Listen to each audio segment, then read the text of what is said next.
Hey, what's up guys and welcome back to Anime King. And today I'm going to be giving you part 8 of What If Naruto Was an Elite Blue Uchiha. Remember to get this one to 100 like as usual. Share this to all of your friends in your social media platform. And also guys, go ahead and check out the brand new episode of What If Naruto Had the Rarest Bloodline over on Anime King 2 and enjoy that guys. And remember, if you're new and this is the first time you hear my voice, yes, I have 3 channels which I post on every single day, so you get 3 fresh what ifs a day guys for you guys to enjoy. Anime King, which is this, Anime King 2 and Anime King 3. Links for Anime King 2 and Anime King 3 will be down in the description for you guys to enjoy. Remember, if you're new and this is the first time you hear my voice, go ahead and click that red subscribe button and become part of the Anime King family. And thank you for all of your help and your support. Remember to comment down below and tell me if you're new. I'll be planning talking about all of you. So yeah, without further delay, what do you say we begin this new episode? Start the intro.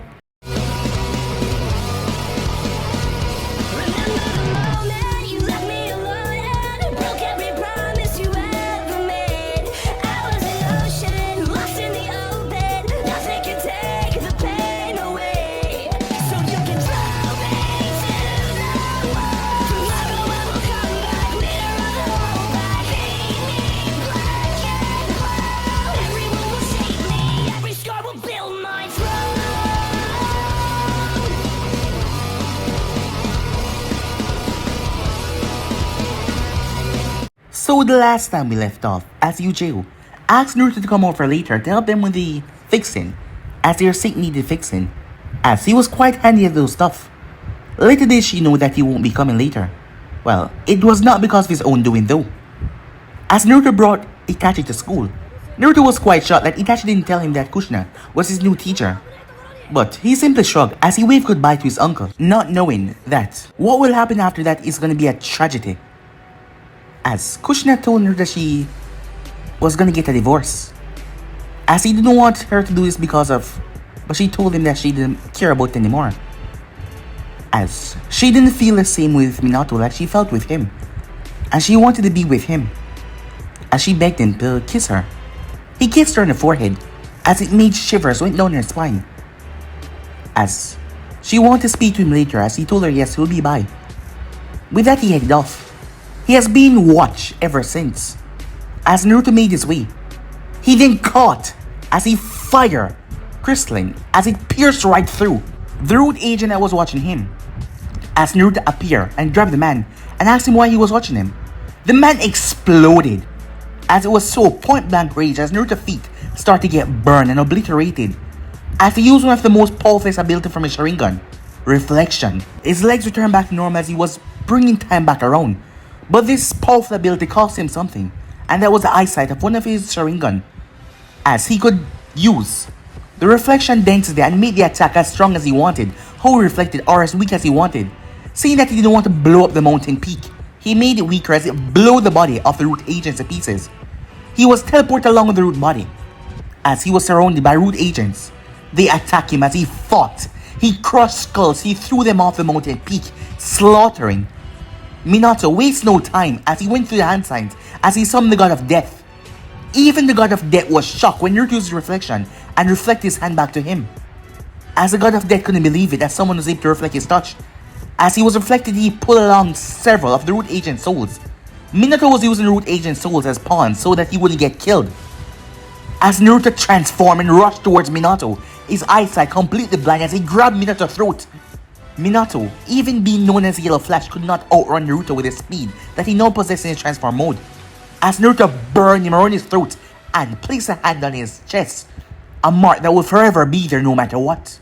The Shinigami then stabbed Naruto in his side, ripping onto his soul. As Naruto told Minato that he will be back, he promised him that he will be back. There will be no stopping him when he come back for him. The Shinigami ripped Naruto's soul out as Naruto collapsed down, dead. The Shinigami was told by Minato to seal it within him, but Minato didn't know the extent as Shinigami told him that he couldn't handle it. The Shinigami split the soul as he swallowed half. He then gave the other half to Minato. Minato started crying out in pain as he couldn't even fathom the amount of power and backlash his soul had. He had to completely suppress it by putting 11 layers of seal and an extra protective shield over it. so that you wouldn't burn up and die from the inside. But he did. He did it. He finally killed him. As he made his way over and pushed Naruto off of the edge. His story already made up. He came back to Konoha. But the burn marks are still there. 5 years passed. A monument had been erected for Blue. All of the Uchiha members did not believe that Blue was dead, as Minato might have seemed strong to those stone ninjas, but compared to Blue he was nothing. So they did not believe that one bit. But they were just waiting for him to show his face and come back. Itachi was now 12 years old. As he just graduated the academy, people were comparing him to Minato as he really hated it. He knew that man had to do something with his uncle's disappearance, as he didn't believe that his uncle was dead either. But he hated Minato and he was forced to shake his hand. But he did not, as his mother and his father were angry at him. But he did not really care. Blue was more of a parent to him than anyone else. So he didn't care. As someone came inside. As it was his friend, a girl named Izumi, as she had known Blue as well. When they came over the house for a sleepover, Minato told everyone that Blue was a traitor and they fought. And he was able to stop him by ending his life. Many people found this story skeptical. Well, the ones that knew about Blue powers. Itachi made up his mind that he will find his uncle no matter what because he did not believe that his uncle was dead. So yeah guys, so basically that's what I thought. You guys can switch across the players and check out for yourself. So this will begin this new episode. Itachi was walking with Izumi, who was a bit embarrassed. Itachi was the one that spilled apple juice in her sleeping bag. She did not pee herself back then. Back then they were 5 and their parents dumped responsibility on Blue to watch over them. Barely a month after he came back from the front line, after the war ended. Itachi face brightened as he remembered the better days. A smile spread his face. Izumi smiled seeing that smile, even though it was only for a brief moment. She was happy to see him smiling. Uncle Blue then gave me ice cream, so I would stop crying, said Izumi. Then he gave me and Shisui ice cream to stop us from crying, Itachi said, as he placed his hands in his pockets. As 5-year-old, Itachi, Shisui, and Izumi cried a lot. But Blue remained calm, and he was having everything under perfect control. He stayed downstairs with them the entire time, as he watched cartoons with them. I'm sorry, said Itachi, for saying that you didn't know him. I'm just sad. I understand, Izumi said, as she placed a hand on his shoulder. He turned towards her and noticed something. You aren't wearing your headband. Maybe tomorrow, she said. Their walk took them outside of the clan compound. As they made their way, Shisui wants to start looking for an apartment. What's the point? We won't be able to get our own place until we're 16. You know, that whole old enough to kill thing is really confusing, Itachi said. They were Genins and the village authorized them to commit murders on his behalf. But yet they weren't fully adults until they were 16. Izumi shrugged as they made their way into the market area of the village. I already told him that, but you know who he is. She shook her head with a frown. It seems that Kame forgot to give him common sense. Oh, hey, I know something that you don't. Try me, Itachi said. He's crushing on you, she said, in a sing-song voice. Shisui likes you. You're reading too much into it, Izumi, said Itachi, in a scolding tone. Don't get us mixed up in your crazy fantasies. Oh yeah? Let's say he confessed to you. What are you gonna say? That I'm not into guys, and I would like us to stay friends. Izumi paused, as Itachi paused and looked at her. Wait, you're straight? As people heard that and turned to look at him, he grabbed her hand and pulled her off. You're surprised, he said. Huh. She pulled away her hand. You could have fooled me. Funny, he said, not amused. She leaned her head back as she looked at the sign of the building that they arrived at. The post office. Yujo told me that some time ago someone sent me a package. She snickered as Itachi glared at her. Pervert. Come on. You just set yourself up. Someone sent you a package? As she looked down, Itachi rubbed his forehead looking down. Can you be serious for a minute, he said. That's all I'm asking. Begging. She covered her mouth as she closed her eyes, as she giggled to herself a lot. The heavy bags under Itachi's eyes seemed to lighten up a bit at her snickering, as she wiped a tear from her eye. So, Itachi, you need any help carrying that package? Alright, since you're not gonna be grown up about this, I can't help it, okay? She said. See if you can find out our team assignment from Kushina sensei. I'll head in by myself, he said. Fine, Killjoy. But you know Kushina sensei's not gonna tell me anything. Well, a teacher pet like you should have your ways, he said with a smile. Yeah. Catch you later, Scratchy. The both of them bumped fists. Later, Zumi, he said. She made her way towards the academy, while Itachi pushed the door in and went inside. There were 4 post office workers there, behind glass. As they were working, Two more uniformed workers came out, holding large box as they made their way. Itachi Uchiha? A male worker said as he looked up, looking at the boy. He went through some papers. A package from Hidden Chill, sent by someone from the name of Sharuno Kuro. The worker raised an eyebrow at the odd name. There's a bloodlock seal on it. Konoha took its security very seriously. The workers at the office had scanned the package with a bomb sensor security seal. A seal so high level and rare, they could only acquire 5 of them for now. There were no bombs or bomb seal inside, seeing that they could not open the bloodlock seal. Do you know this person? The man asked, narrowing his eyes. I do. Who are they? A distant relative. I don't know any Uchiha that go by the name of Sharu Kuro. Well, you can't know everyone, Itachi said. The man frowned at the boy's smart mouth. You're lucky you're not being flagged, kid. We heard the stunt you pulled at the academy when you did not shake the fourth Hokage's hand. He shook his head in disapproval. Well, Itachi didn't give a damn about disapproval. You're lucky. Lord Forte is such a forgiving man. For your sake. A woman came from a double door to the side. Pink hair. She was wearing a fur coat. She had letters in her hand. Inside that double door, hundreds of mailboxes were on the walls. Do you have your key? The man asked. Yes, Itachi said, as he held up the small key. It's in your box, the man said. The man then returned back to what he was doing, as the woman from the Haruna clan dropped the pile of letters down. I need you to send quickly, she said, looking at the black-haired child that walked away from her. My first cousin wished to celebrate her wedding in snow with this dreadful, barbaric samurai, and I do not approve. Itachi didn't hear the rest of the conversation as he made his way towards the double door. Entering, he made his way towards his mailbox, as his uncle had pushed him to open a long time ago when he wanted to order a novel from the hidden saltwater. Itachi had signed for this to not be sent to his house or where he lived, anywhere of his residence, as he wanted to come here and pick up himself. He didn't want his mother to bruise through his things. He didn't like to stay at his parents' house. That is why he moved about at his friends' places. Yuji was out of help as well, allowing to sleep on her extra futon in the parlor of Kurenai and hers apartment. Each passing day, Itachi was growing more and more to resent his parents. They had nothing to say about his missing uncle, and every day the insults were getting worse and making him more and more angry. His uncle's house had been locked shut ever since the news of his defection came, but not before he went and found the map of his network under his decks. Blue's house was the place that his mail used to be delivered to, but that wasn't an option anymore as Minato had raided Blue's house. It was for the purpose of hiding the map that Blue left behind that Itachi learned how to draw a storage seal, as he jotted in his arm to seal the map away so it will be with him at all times. As for Minato no Mikase, as much as he started to hate his parents, he hated that man even worse. He shook his head as he opened the box. He activated his 3-Tomo Sharingan as he scanned inside. The box was inside a brown box that read the fake address of Sharuno Kuro. Itachi wondered why Orochimaru tried to contact him now. Through 5 years of silence, and through the mail nonetheless, he took the box and pulled it open, and looked inside. A black cloak that was made out of cotton and silk, identifiable as spider silk from hidden salt water. As he picked up the cloak and he felt it, he felt 5 layers of clothing, but the thing wasn't heavy, or really that thick. The inner part of the cloak was pitch black. A letter fell out as he placed over his shoulder, the cloak that is. As he opened the letter, Hello Itachi, I hope you're well. I apologize for not contacting you for all these years. I have been there. There was a small pause in her writing, a break. Busy. The next word came.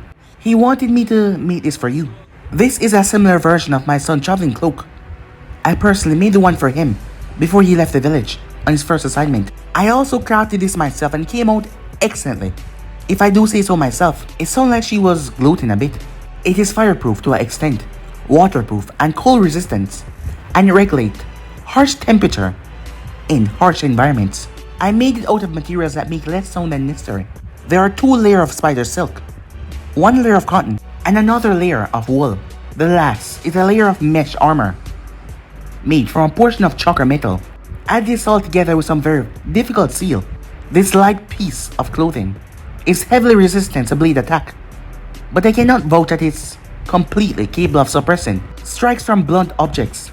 I have been able to give your cloak limited resistance lightning-based attacks, but this will not make you invincible. Take very careful note of that. My spies tell me that you are again due to prodigy. They also told me that you burn the points in your fingers because of overtraining. Do not push yourself too hard, my son. Wouldn't have liked that. Itachi looked down at his bandaged hands. Congratulations on passing the academy. One of my son accountants will be in Konoha by tomorrow, and he will want to meet with you. I am not sure when I'll be able to see you because I'm occupied with personal matters at the moment. If we ever cross paths, let's talk. There was another pause in her writing. It was like she was, well, trying to suppress her emotions. You are like a son to Naruto, his own flesh and blood. I will see to you that my failure in not protecting him will not repeat itself on you. He is very proud of you, Itachi. Goodbye. P.S. I decided to deliver this letter the proper way than my summons because I was feeling random. Itachi looked at the letter as there was something that made him knew that his uncle was alive. He already believed that, but what she said, he is very proud of you. She used present tense. Blue was alive. Itachi held on to the letter tightly as his eyes swim with emotions. He folded the letter and placed it in his pocket. As he looked in the box, something else was there. It was half of a mask, one that was eggshell white, with one black ring-eye hole. No nose or mouth. It was black at the edges, bearing a few cracks here from heat and age. But Itachi recognized it immediately. It was Naruto, hunter in mask. The left side was completely gone, clearly melted, as Itachi pulled out of the box. Uncle. This was the mask that he used in Zieke when he lay waste the killer bee of Kumo. Yujiro was the one that told him that story. As Itachi made a vow as he held on to the mask, he would become the greatest hunter ninja this world has ever seen. And he would find his uncle wherever he was, and they will be a family again. As Blue saw Itachi as his son, and Itachi saw Blue as his father. This is his test, Itachi thought, as he held on to the mask. I will show you how far I've come, Blue. Itachi will soon find out that terrible forces were playing all around him since the day that his uncle went missing. That was the day that Konoha fell apart in the seams. Time skip. Ninja Academy. As the sun dipped down as students and children came out of the academy, Kushina found herself doing last minute paperwork of the team assignments that was to be submitted to the Hokage. In the next 15 minutes, her eyes swept over the paperwork. Her left hand wrote, her right hand brought more papers closer as she stored them together on different piles. Today was the anniversary of Blue going missing. Kushina did her best to not think about it that much so that she wouldn't crumble into a mess. Mourning had took a lot from Kushina. The roots of her red hair was now a bit grey, and the bangs that used to frame her face were grey with sorrow and heartbreak. She still had her fantastic beauty, and she still turned heads as she walked down the streets. But inside of her heart, she only felt grief. For a whole year after he went missing, she was unable to do anything with herself. She did not do her job as a teacher. She just went into her mansion and wallowed in misery and privacy.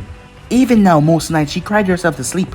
Then Itachi had came to her mansion, finding her just lying on her back, staring at the ceiling, as she wondered if she should spur her wishes of her grandmother and leave Konoha and search for the love of her life, or kill herself. Either one really, because she just couldn't imagine a world where Blue wasn't there. Itachi had walked in. As he picked her up by the scruff of her shirt, he was allowed clearance inside, being related to Fukaku and Mikoto and Blue. He picked her up and called her pathetic. Her pathetic. Of course, she punched him right across the face for disrespect. But that woke her up. She wasn't the only one that was affected by his absence. She wasn't the only one sad and was hurting. She wasn't the only one that was fuming. Not angry at the missing Uchiha, but the man that had pushed Blue into vacating the village. There was a whole army of people that was pissed. The Uchiha clan especially. Yujiro, Itachi, and who knows who else outside the village.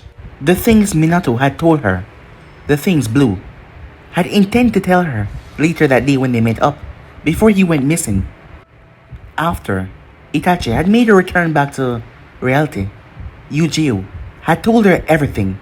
Kushina cursed herself for being so blind. Minato greed and childishness. She paused her thoughts as someone knocked on the door frame of the class. The door was already open, as the blonde man stood there, with a friendly smile on his face.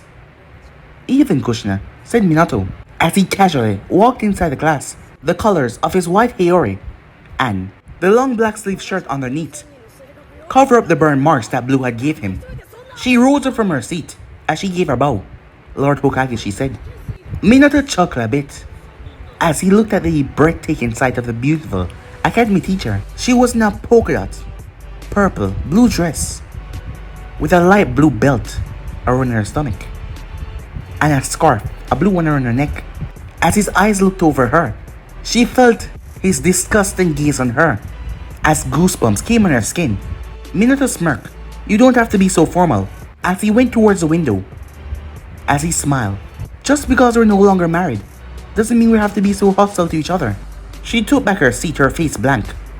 How may I help you, Hokage-sama, she said. 4 years ago, after she got over her haze, she instantly divorced Minato.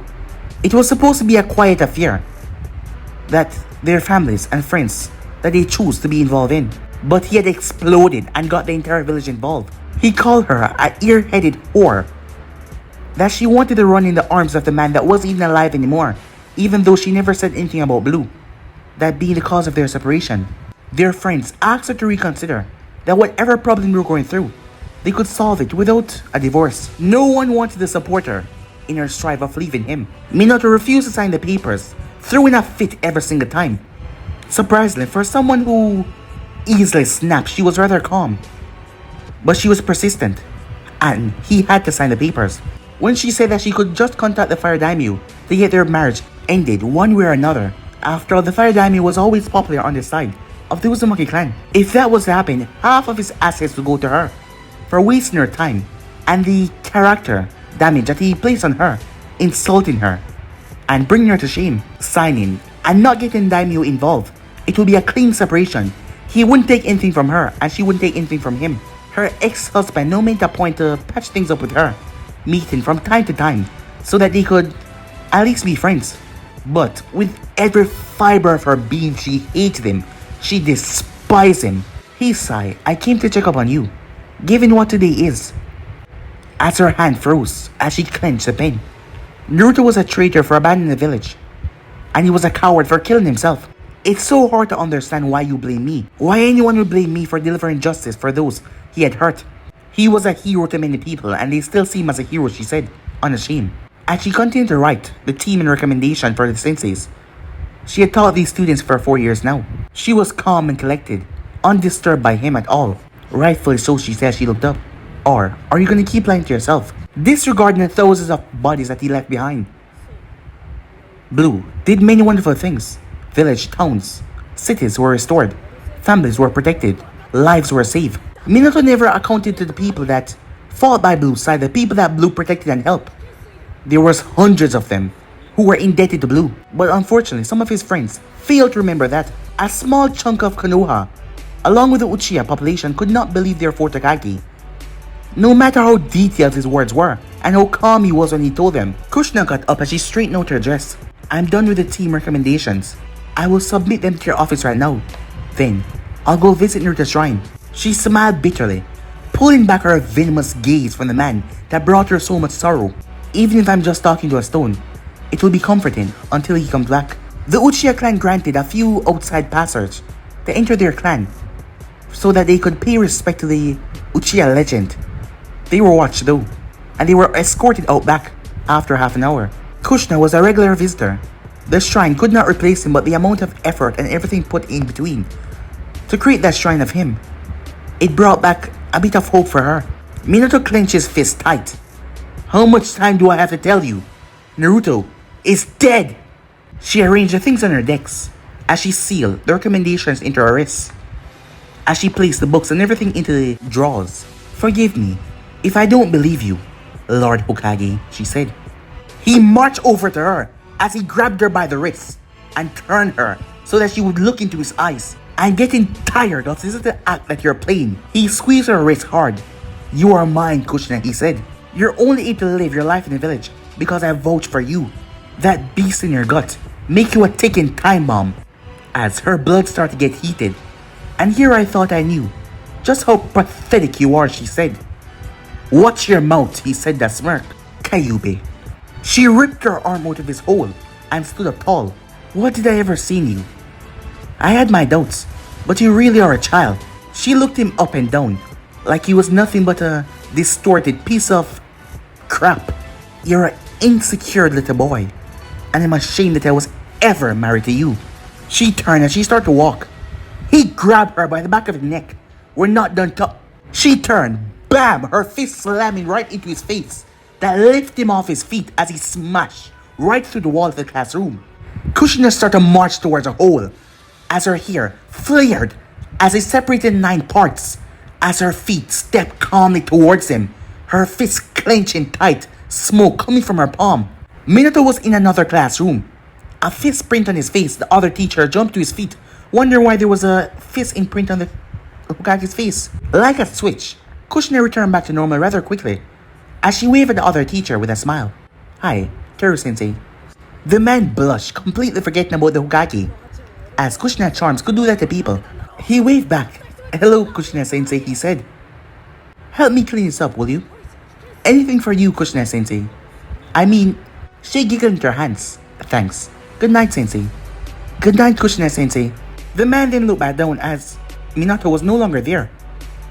Meanwhile, in an unknown location, the hidden root base, somewhere in Kiri, the water country, patrolled every 2 minutes, Danzo said as he made his way, walking in the vast hall of his root base that was somewhere in the forest of Kiri. A few white masked ninjas were behind him, in hunched positions. "If I may speak, Lord Danzo," one of them said. "You may not," said Danzo, as he just kept on walking. The Mizukage did not know about their presence in Kiri, but bells have been going off in his head ever since the year started. There was a shift in power, a powerful player. No, it couldn't be him. Danzo denied believing in ghosts. Know that this red alert would last for the foreseeable future, as he stopped in front of a door. As one of his operatives opened the door, "Notify me once the scouts have returned with bounties." There was no paintings, nothing really that would show off that this was a decorative room. Just a chair and a desk. He entered his office and sit down behind his desk as his root agent watched him. As they bow, as he closed the door, Danzo started to work on his plan how to infiltrate the fire country and wrest control of Konoha through the daimyo. That damn blue eye, blonde hair, insignificant, insufferable bastard had betrayed him. Mere goddamn moments of them taking down Blue the Uchiha. Envoys came to arrest him because the fort declared him a criminal. If not for the existence of his root, he feared that he would have been executed. His tools were indeed sharp though. Yes, they had to move around constantly. Every 2 days they have to move so that Danzo would not be on Minato's trail. His current hiding space was a restore laboratory that had been turned into a base. At least it wasn't cramped. The continuous moving around made it hard to plan to conquer the leaf. Revenge on the Hokage couldn't take a single day because there could not be any mistake. Danzo wanted to hit him when he think that everything was alright, and he was not expecting it. Still, someone or something has been attacking the bases that he's been moving through. Someone was getting close. It couldn't be Minato, as he did not know where the bases were, if the third could not point out where they were exactly. Danzo spun around as he heard a call, as he looked towards a crow that came on the window's tilt. As 2 more joined it, he simply returned back to his work. But the crow pecked at the window twice. The crow eyes narrowed as he stared at Danzo intensely. Danzo's skull, his nerves were getting to him. That is what he told himself. He pressed a button on the intercom on his desk. "Report," he said. There was a buzzing sound until, "Nothing to report, Lord Danzo." "Is there a problem, sir?" the voice asked. Danzo picked himself up. He felt too nervous, like something was about to attack. "Prepare the tunnels for my departure to our nearest base." "Yes, my static." The man was completely cut off. Danzo frowned. The crow then pecked the window. This time, 3 pecks. Danzo snapped his head around as he looked through the window. Danzo, eye widened as he saw a shadow stand on the tree branch, like a humanoid shadow. As scary fog came in, swallowing the place in the mist, as he could not see it anymore. Danzo took a shaky step back, his entire body shaking, as hundreds of eyes looked back at him. The humanoid figure that was standing there seemed to be floating as a head. He couldn't see the perfect outline of the person, but he could see the haze. The person was about 6 feet tall, shaggy black hair that looked to reach the base of their neck, with a blonde strip going down, and a black bang that covered the right side of his face. A face that was pale and markless, with a high black cloak that covered the man's mouth. Bandages covered his eyes. Danzo couldn't unsee what he was currently seeing as the head swayed. The intercom on his deck suddenly flared crackling with his shinobis dying. Lord Gah! Master Gah! The sounds of necks being snapped. Danzo knew it quite well. One after another, the voice of his people, trying to warn their master, died. As everything went silent, the person blurring through the root base slaughtered everyone as she was covered in blood, making her way towards her room. Danzo heard feet outside his office, off his roots. He quickly turned back towards the man. That he saw, the man's nose went up like he was smiling. Danzo realized the crow. They were gone. The man then uttered one word. Cuts. The crow under Danzo's decks exploded. Back at Konoha, Minato reached into his office. He waved his hand for his envoy to leave him as they did. First, that insolent brat refused to shake my hand. No, that bitch thinks she can stand up to me. He rubbed his temple with tips of his finger as he breathed out heatfully. That whore. She should be glad I still want her back. It was 6:52 p.m. He called for his personal secretary. Push all my meetings to tomorrow, he said as he relaxed in his chair. You can go for a break, he told her. The woman adjusted her black pencil skirt and fixed up her white button shirt. Do you wish for my company, Lord Hokage, she asked. Her suggestive words got a look from him, but he shook his head. Maybe later, Miko. She nodded as she left the office to do what he ordered. As Minato closed his eyes, as his mind fell into his mindscape with ease, grassy field with a bright blue sky. The grass was just ankle height, there was no trees, just a wide, unended plain. There was a tall hill, the only one that was there, with an iron gate, 15 foot tall and 15 feet wide. The cage had no entrance, only a piece of paper where the keyhole should be. That read, cage. Someone was inside though. His black shaggy hair, with a blonde streak running down his face. His body was extremely pale. As pale as he was when he was alive, maybe paler. And his face was devoid of any emotion. He was without a shirt, but he had on black snowy pants and shoes. As Naruto armor crossed, as he was sitting on the ground, chains were all around him, on his wrists, his forearms, his elbow, his upper abdomen, his knees, his ankles, his mid-calf, his thigh, his waist, his neck. The gold chains were all around him as they rankled. The parts of the chain that was actually holding on to Naruto was red. Really red. That unnerved Minato even with this amount of seal trapping Blue Soul.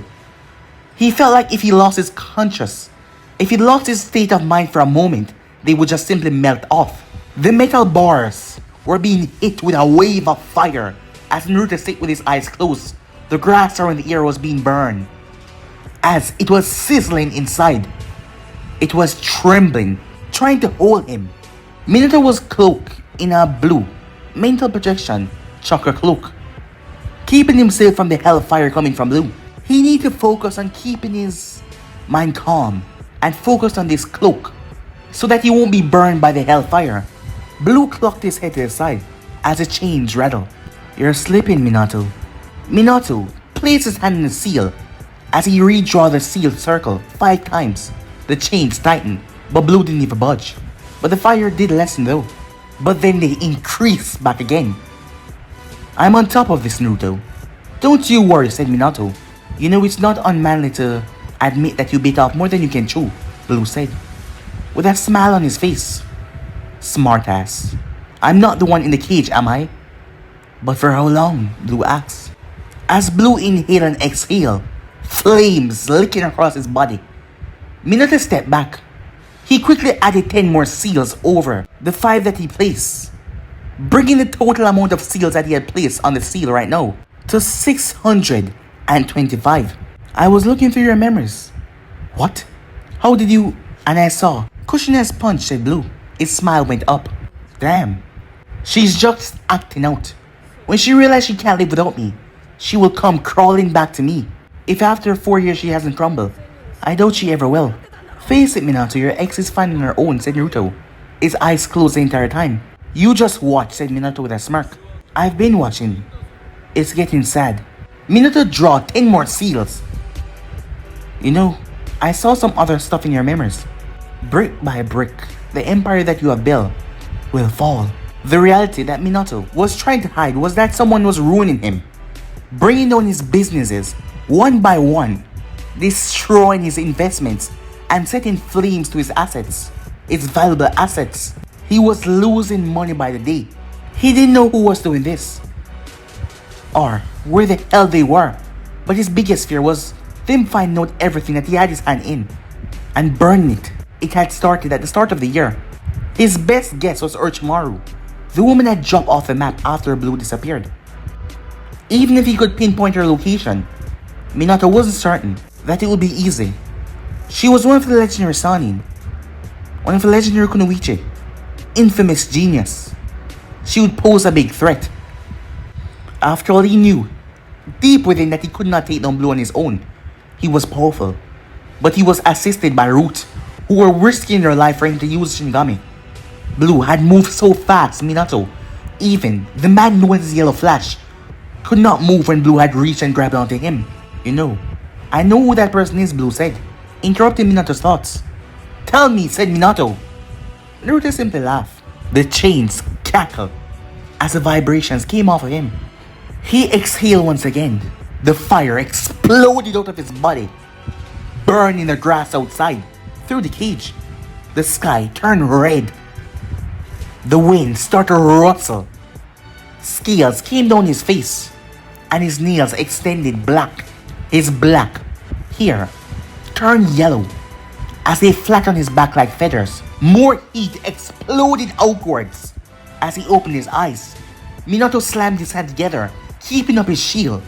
His eyes were milky white with blindness, but they stared at Minato with full intensity, making the man step back. As a creature that could only be considered a creature from hell, laughed.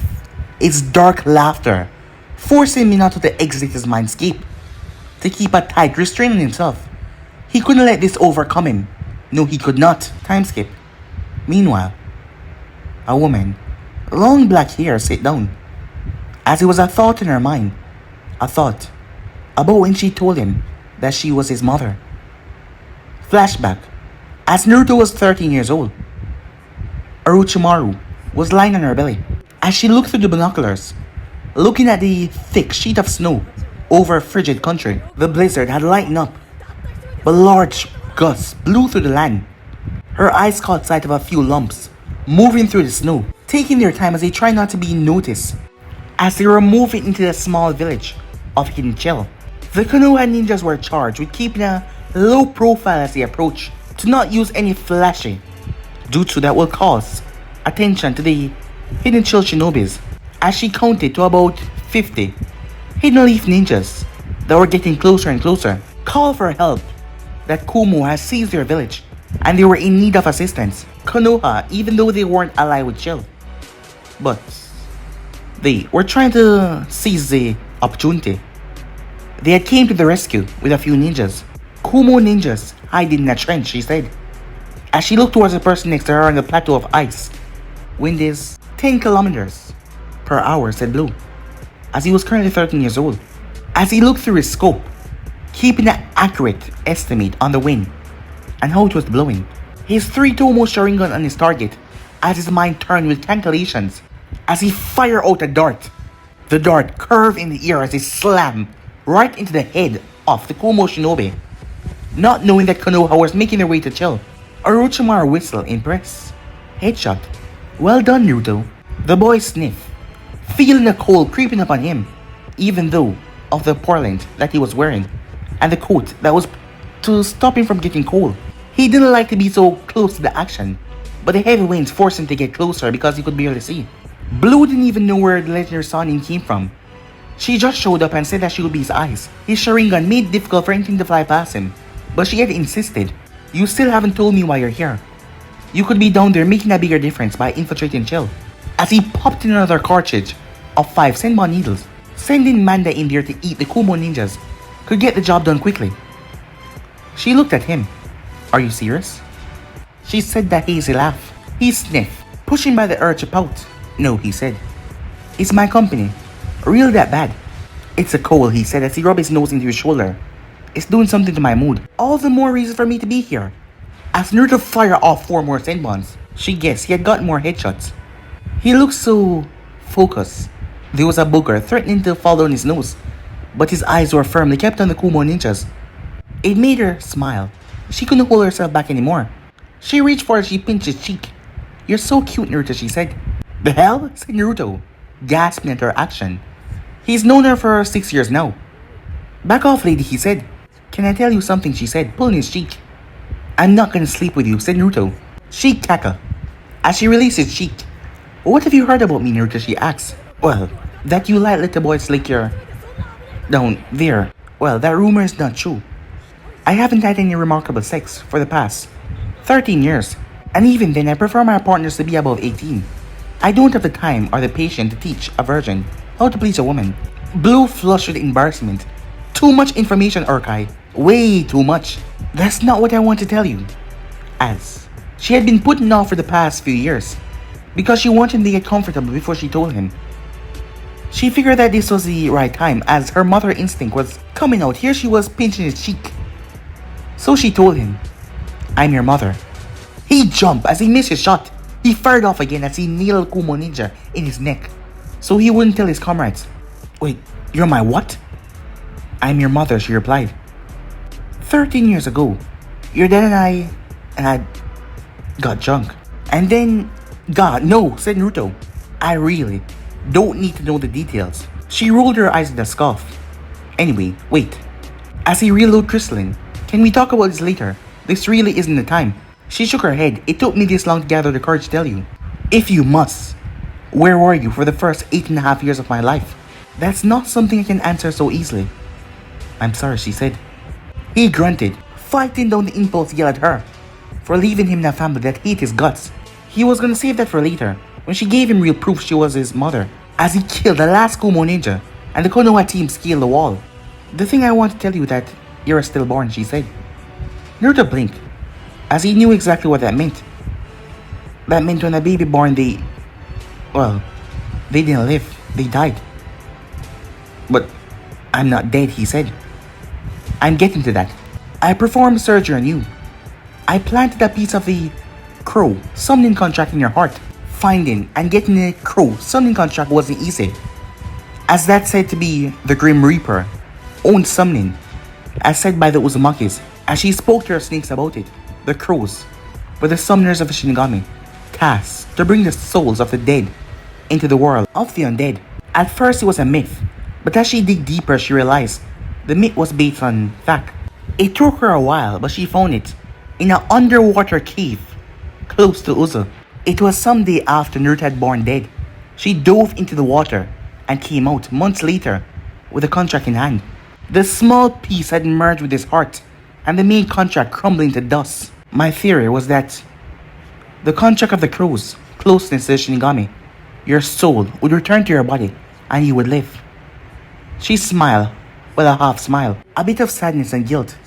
It worked, but one of two things could happen if you were to die again. You could become a crow and do the baiting of the Shinigami, or you could become the crow, summoning contract. Both didn't sound so nice. One could have her son turn into a bird, and the other could turn him into a scroll. It is because of my selfishness that you're alive. I couldn't imagine a world without you in it. I guess you can say my guilt to condemning you to a unknown future kept me away. You decide to dump all that on me right now, huh? I need to get off my chest. You need to know the truth. And as your mother, I need to tell you the truth. Urkai, you're a nice lady. The nicest grown-up I know. And I want to believe you. She cut him off. "But you need proof," she said, as he stood up and started to pack away crystalline. "I can't help and think the third put you up to this, Urkai." She got up as she pulled out a handkerchief as she wiped his nose. "You're right to not believe me off the bat. When we free Chill from Kumo, we can go and do a blood test. If it comes out negative, I'll leave you be." "Wait, let's not go that far," said Naruto. "You can just stop all this talk about being my mother. We can..." He sneezed into the handkerchief, rubbing his leaky red nose. "We can still talk, you know. You're nice company, sometimes." She smiled. She placed a hand over his shoulder as she circulated the fire chakra through her system, warmed him up as well, as she tapped his red nose. "Tell me about your time in the waterfall," she said, as they made their way. As she listened to him describe his time in the waterfall country, far into the future, Blue found out that he was a ladder, as Blue became the crow, summoning contract. Time skip. As we go back to 5 years, where Naruto first woke up, and what exactly happened to him after the Shinigami took his soul, and why he ended up at Uso, and why he was missing for 5 years. There was a lot that happened, but you guys will find out about that in the next episode. Remember, if you enjoyed someone seeing next part of this to do, like, subscribe, comment down below, and turn on that bell notification to stay posted. Remember to share to all of your friends in your social media platform, and go ahead and check out the brand new episode of What If Naruto the Rarest Bloodline, and enjoy that, guys. And I'm also going to be posting a new episode of What If Naruto's Betrayed by Hakaromo, so stay tuned for that as well. But for now, I'm out of here, see you guys soon. Peace.